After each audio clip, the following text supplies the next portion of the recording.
Hello दोस्तों, आज मैं एक्सप्लेन करूंगी a little thing called first love का एपिसोड 25।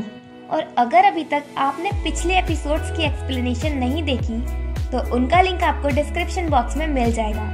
और अगर अभी तक आपने मेरे चैनल को सब्सक्राइब नहीं किया तो जल्दी से कर दीजिए और बेल आइकन को भी प्रेस कर दीजिए, जिससे आपको ऐसी ही इंटरेस्टिंग वीडियोस के नोटिफिकेशन मिलते रहें। और इस वीडियो पर एम करते हैं 284 लाइक्स और स्टार्ट करते हैं एपिसोड 25 की एक्सप्लेनेशन। म्याओ म्याओ कन्वीनियंट स्टोर से वापस आ जाती है और वो हेशिन को कुछ भी नहीं बताती कि वहाँ स्टोर पर क्या हुआ। फिर हेशिन म्याओ म्याओ को पार्टी फूड और ड्रिंक लेने जाने को कहती है यूनियन के साथ, पर वो म्याओ म्याओ को रिमाइंड कराती है कि शॉपिंग करते टाइम वो बजट का भी ध्यान रखे, क्योंकि यूनियन कभी भी प्राइसेस चेक नहीं करता। काइतो बास्केटबॉल कोर्ट में है यूनियन और वांगी के साथ। काइतो अपने डैड को मैसेज करता है और स्टोर के वो दो लोगों के बारे में बताता है, तो फाइनली उसके डैड उससे मिलने के लिए मान जाते हैं। वांगी काइतो से कहता है मैं भी तुम्हारे साथ चलता हूँ, तो यूनियन उनसे पूछता है कि क्या हुआ, तुम लोग कहाँ जाने की बात कर रहे हो। काइतो और वांगी यूनियन को सारी बात बताते हैं, तो यूनियन भी काइतो के साथ जाने की कहता है, पर काइतो उन दोनों को साथ में जाने से मना करता है, क्योंकि वो सिर्फ अपने डैड से ही तो मिलने जा रहा है। तभी सेम टाइम पर यूनियन और वांगी को मैसेज रिसीव होता है। वांगी कंप्लेन करता है कि हेशिन ने उसे मॉडल क्लासरूम में बुलाया है बलून्स फुलाने के लिए, पर यूनियन स्माइल करता है मैसेज पढ़ने के बाद। नाउ हमें पता चलता है कि क्यों। यूनियन और म्याओ म्याओ ग्रोसरी शॉप पर है और यूनियन माइंडलेसली कार्ट को भरे जा रहा है, पर ये देखकर म्याओ म्याओ स्ट्रेस में लग रही है। म्याओ म्याओ यूनियन को रिमाइंड कराती है लिमिटेड बजट के बारे में, पर यूनियन कहता है it's just fine. Union checkers board उठाता है, पर म्याओ म्याओ उससे कहती है कि ये बहुत प्राइसी है। इस वजह से वो दोनों आर्ग्यू करने लगते हैं। यूनियन उसे टीज करता है। म्याओ म्याओ अनॉयड हो जाती है, तो म्याओ म्याओ का रिएक्शन देखकर यूनियन कहता है मैं इसे नहीं बाय कर रहा। इधर मॉडल क्लासरूम में वांगी थोड़ा गुस्से में लगता है, क्योंकि वो अकेला है और उसे सारे बलून्स फुलाने हैं। जब वो क्लासरूम से जाने लगता है तो तभी वहाँ फांगशाओ आ जाती है। फांगशाओ को भी हेशिन नहीं बुलाया है। फांगशाओ की वजह से वांगी क्लासरूम से नहीं जाता और वो दोनों मिलकर क्लासरूम डेकोरेट करते हैं। फाइनली काइतो और उसके डैड मिलते हैं। डैड काइतो से कहते हैं कि अगर ऐसा कुछ फिर से हो तो तुम उन लोगों से कह देना कि तुम अपनी मॉम के साथ रहते हो, इसलिए तुम मुझे नहीं जानते। पर वहीं वो दो मैन सेपरेटली काइतो और उसके डैड पर नजर रखे हैं। डैड जाने ही वाले होते हैं, पर वो दो मैन उन्हें रोकते हैं और काइतो के डैड को उनके लोन के बारे में याद दिलाते हैं। काइतो को पता चलता है कि उसके डैड ने उन लोगों से बहुत बड़ी मनी का लोन लिया था। काइतो अपने डैड को अपना एटीएम कार्ड देता है और कहता है मेरे अकाउंट में इनफ मनी नहीं है आपके पूरे लोन को चुकाने के लिए, पर मैं कुछ और भी सोचता हूँ आपके पूरे लोन को चुकाने के लिए। और फिर काइतो वहाँ से चला जाता है। काइतो के डैड उन लोगों से कहते हैं कि वो काइतो की मनी ना ले, और वो उन लोगों से कुछ और दिन मांगते हैं उनकी मनी वापस देने के लिए। वो लोग मान जाते हैं। वापस ग्रोसरी स्टोर पर म्याओ म्याओ यूनियन के शॉपिंग करने के तरीके से बहुत परेशान हो जाती है, इसलिए म्याओ म्याओ यूनियन को चैलेंज करती है स्टेयरिंग कॉन्टेस्ट के लिए, और म्याओ म्याओ जीतती भी है।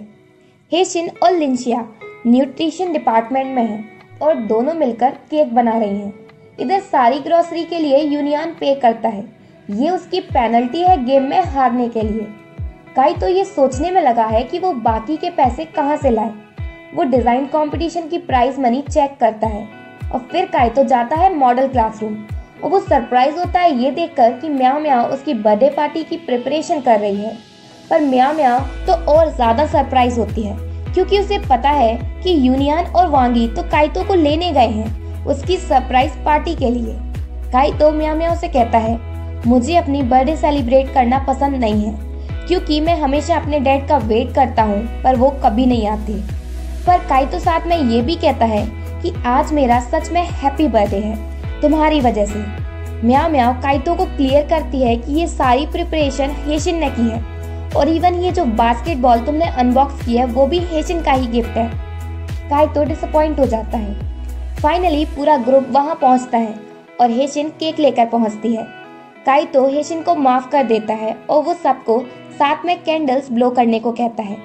जब सब अपनी मिनी पार्टी एंजॉय कर रहे थे तब म्याओ म्याओ यूनियन को साइड में बुलाती है और म्याओ म्याओ यूनियन को सरप्राइज देती है चेकर्स बोर्ड से, जो उन्होंने ग्रोसरी स्टोर पर देखा था। म्याओ म्याओ ने वो यूनियन के लिए खरीद लिया।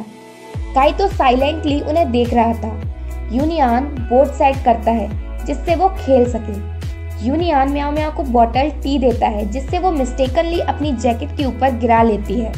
म्याओ म्याओ अपनी जैकेट उतार कर रख देती है। यूनियन अपनी जैकेट उतार कर म्याओ म्याओ के शोल्डर पर डाल देता है और ये सब देखते देखते काइतो बियर पीता है और ड्रंक हो जाता है। फिर वो म्याओ म्याओ को लाउडली बुलाता है और सब पॉज हो जाते हैं। यूनियन म्याओ म्याओ और काइतो के बीच खड़ा हो जाता है म्याओ म्याओ को प्रोटेक्ट करने के लिए। यूनियन काइतो से कहता है, तुम्हें म्याओ म्याओ से जो भी कहना है सोबर होकर कहना। काइतो चिल्लाकर कहता है, मैं म्याओ म्याओ को लाइक करता हूँ और इवन ये बात रिपीट भी करता है। म्याओ म्याओ काइतो से कहती है, मैं तुम्हें लाइक नहीं करती। हेशिन वहाँ से भागकर चली जाती है। म्याओ म्याओ और लिंशिया उसके पीछे जाती है। हेशिन म्याओ म्याओ पर गुस्सा होकर चली जाती है। यूनियन म्याओ म्याओ को रोता हुआ देखता है। वो दोनों रूफटॉप पर जाते हैं। यूनियन म्याओ म्याओ से कहता है, तुम चिंता नहीं करो, हेशिन स्मार्ट है, कुछ दिनों में वो सब समझ जाएगी। देन यूनियन वापस मॉडल क्लासरूम में आता है काइतो से मिलने, पर काइतो तो पहले ही वहीं सो चुका। वांगी टेंशन में है कि कहीं यूनियन और काइतो में फिर से फाइट ना हो जाए म्याओ म्याओ को लेकर, और वैसे भी अभी ही दोनों फ्रेंड्स बने हैं फिर से। पर यूनियन बिल्कुल भी वरिड नहीं लगता। वांगी यूनियन से कहता है, तुम बचपन से ही हमेशा काइतो पर चिल्लाते रहते थे, पर अगर इस बार काइतो तुम्हें म्याओ म्याओ के मैटर से दूर रहने को कहेगा तो क्या तुम रहोगे? यूनियन कहता है नहीं। वांगी कहता है, म्याओ म्याओ कितनी मर्सीलेस है, उसने काइतो को डायरेक्टली रिजेक्ट कर दिया। मैं ठीक हूँ जो मैं म्याओ म्याओ को लाइक नहीं करता। और यूनियन, तुम भी म्याओ म्याओ से बच कर रहना, कहीं वो तुम्हें भी ऐसे ही रिजेक्ट ना कर दे। ये सुनकर यूनियन थोड़ा परेशान हो जाता है। Then next day union model classroom में जाता है। काइतो अभी भी सो रहा है तो यूनियन उसे जगाता है और उसे याद दिलाता है कि लास्ट नाइट उसने म्याओ म्याओ से कन्फेस किया। और यूनियन काइतो को बताता है कि मैं भी म्याओ म्याओ को लाइक करता हूँ। काइतो यूनियन से कहता है, भले ही मैं लास्ट नाइट ड्रंक था, पर मैंने म्याओ म्याओ से जो भी कहा वो सच था। यूनियन नॉर्मली काइतो को ब्रेकफास्ट देता है और काइतो ब्रेकफास्ट उसके साथ शेयर करता है। देन काइतो म्याओ म्याओ का वेट करता है उसके रूम के बाहर। म्याओ म्याओ बाहर आती है और काइतो उससे बात करता है। तभी मैंग फेई वहाँ आती है और चुपचाप उन दोनों की सारी बातें सुनती है। काइतो कहता है, लास्ट नाइट भले ही मैं ड्रंक था पर मुझे सब याद है। काइतो अगेन कन्फेस करता है और म्याओ म्याओ फिर से उसे रिजेक्ट कर देती है। काइतो कहता है, एक दिन तुम मुझे जरूर लाइक करने लगोगी। म्याओ म्याओ कहती है, ये सब मेरे लिए बर्डन है। काइतो पूछता है, क्या तुम ये हेशिन की वजह से कह रही हो? तभी हेशिन भी वहीं से निकलती है और उन दोनों को देखती है और बिना रुके वहाँ से चली जाती है। म्याओ म्याओ कहती है, ये हेशिन की वजह से नहीं है। काइतो पूछता है, तो क्या ये यूनियन की वजह से है?